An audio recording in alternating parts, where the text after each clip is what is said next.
If you're writing an exam and calculator is not allowed, how can you tell that a given number is divisible by some numbers, let's say 2, 3, 4, and on like that?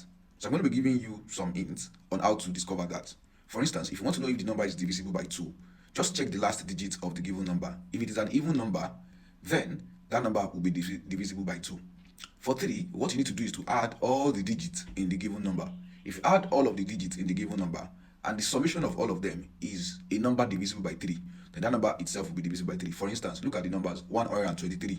123, if you add 1 plus 2, that's 3. 3 plus 3 is 6. 6 is a number divisible by 3. That implies that 123 will also be divisible by 3. In fact, any arrangement of this number, 312, 213, will also be divisible by 3 because the sum of all the digits is divisible by 3. Oh, somebody would say, what about 2013? Because I'm putting 0 there. It still does not matter. 2 plus 0 plus 1 plus 3 is still 6, and that will be divisible by 3.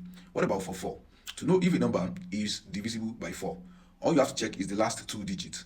Check the last two digits. If the last two digits, if they are divisible by 4, then the number itself is also divisible by 4. And for 5, just check the last digit. The last digit will have to be 0 or 5. Any number whose last digit is 0 or 5 is divisible by 5. What about for 6? This one, you have to test whether the number is divisible by 2, and at the same time, the number is divisible by 3, using what I've already taught you earlier. If these two are satisfied, then the number will be divisible by 6.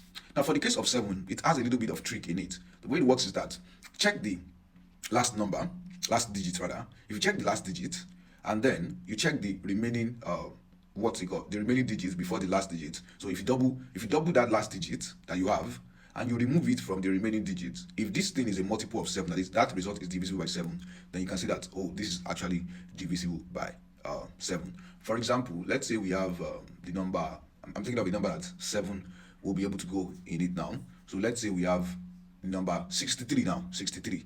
So 63, if you double 3 times 2 is 6.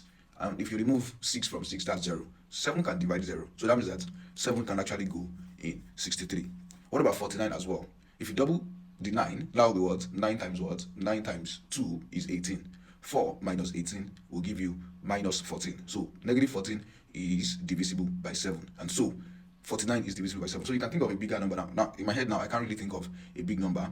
Let me quickly check my calculator to come up with a big number that is divisible by 7. Let's say 7 times 25. Yeah, like now I have 175 now from my calculator, 175. So with this 175, I will double 5. 5 times 2 is 10.